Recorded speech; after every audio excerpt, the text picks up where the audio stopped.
ఓం శ్రీ సాయిరామ్. 1970 సంవత్సరం ఆగస్టు నెల సనాతన సారథిలో భగవాన్ శ్రీ సత్యసాయి బాబా వారి వచనామృతం నుండి కొంత భాగం తెలుసుకుందాం. వ్యాసము ఉత్తమ చిత్తము. సాయిరామ్. ఎన్ని కోట్ల జీవితములు వచ్చినను అంత్యమైనను హృదయాంతరాలను మన ఆనందము లేకనే ఇంకను జీవించులే కనిపించుచున్నారు. ఆత్మజ్ఞానము వలననే నిర్మల తేజస్సు నిశ్చల శాంతి సుఖములు దొరకును. విషయవాసనలనే మాలిన్యము తగిలితే ఆనందము పూర్ణాకారము పొందదు. సదాచారం వలన సర్వాత్మభావము కుదరవలను.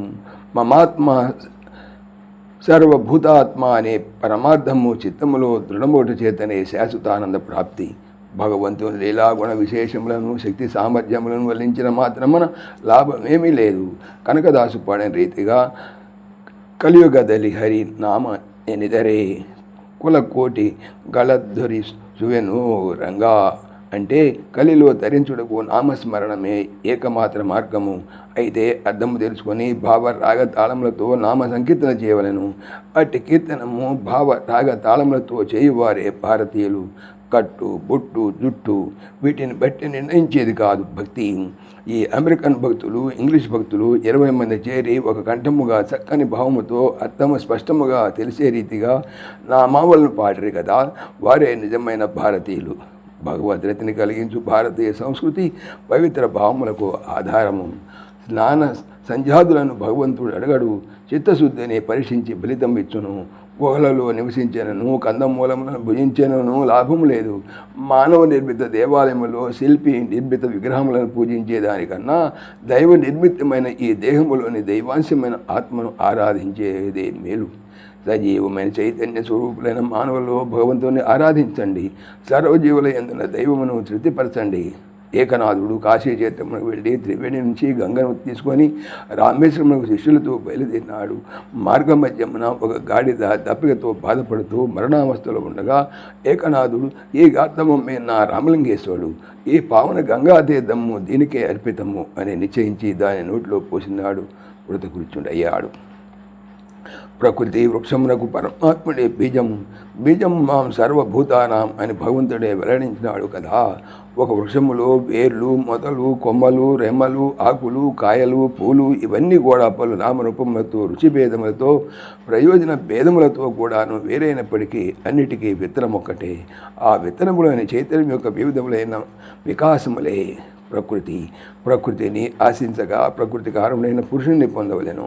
అదే మానవత్వమునకు సాధకత. క్రమశిక్షణ ద్వారా ప్రకృతి యొక్క సత్యమును తన సత్యమును తెలుసుకోవలెను. కఠినమైన నిబంధనలను ఆచరించకుండా యమనియమాలు చేకూరవు. ఆ నిబంధనలన్నీ కూడా భగవదాజ్ఞలే. అవే ప్రధానమైన శాసనములు.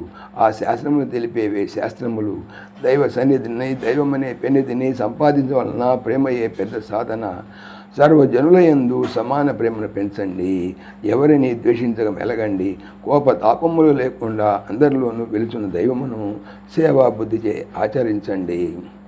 భక్తులు భగవంతుడు ఎక్కడున్నాడు, ఎప్పుడు లభించును అని వెతుకుతున్నారేమో తెలియదు, కానీ భగవంతుడు మాత్రమో భక్తుని కొరకు సర్వదా వెతుకుతూ ఉన్నాడనేది సత్యము. ఆయనకి ఇంకా ఒకడు కూడా కనపడటం లేదని నేను గట్టిగా చెబుతున్నాను. అందరూ నరులే, కానీ ఏ కోరికలు లేక సంపూర్ణ ప్రసన్నులైనటువంటి వాళ్ళు ఎవరూ లేరు. ఆడంబరమునకు ఎక్కువ ప్రాధాన్యం ఇచ్చేవాళ్లే ఎచ్చటను కనపడుతున్నారు. వీళ్ళని డ్రామా భక్తులని కానీ పార్ట్ టైం భక్తులని కానీ పిలవచ్చునే కానీ నిజ భక్తులు కానేరారు.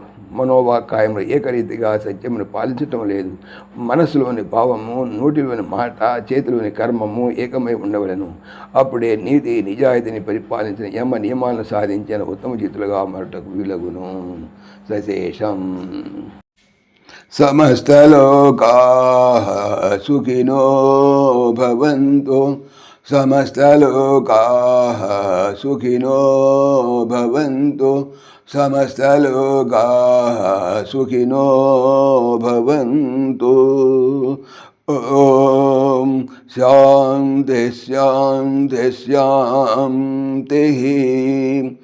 జై బోలో భగవాన్ శ్రీ సత్య సాయి బాబాజీకి జై. సర్వం సాయీశ్వరార్పణమస్తు. ఆత్మీయులకు మనవి, ఈ ఛానల్తో పాటుగా లెరన్ భగవద్గీత, లైవ్ గీత అనేటువంటి భగవద్గీత ఛానల్ మరియు భక్తి పరిమళ టీకా భాగవతం అనే భాగవత మరో ఛానల్ను స్వామి నా చేత చేయిస్తున్నారు అని తెలుపుతున్నాను. వీటికి సంబంధించిన లింక్స్ డిస్క్రిప్షన్లో చూడవచ్చు. సాయిరామ్.